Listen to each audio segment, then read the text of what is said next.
Assalamualaikum warahmatullahi wabarakatuh. Menikmati keindahan alam dari atas puncak gunung yang luar biasa.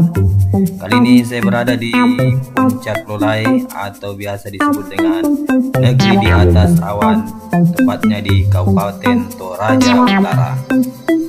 Objek wisata ini berjarak sekitar 20 km dari kota Rantepao.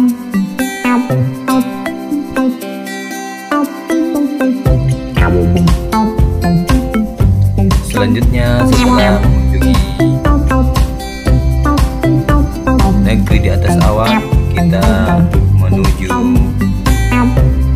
kawasan wisata yang ada di Kota Makale, Tanah Toraja, yaitu Buntu Burake, di mana di puncaknya terdapat patung Yesus. Patung ini memiliki ketinggian 40 meter menghadap ke kota Makale.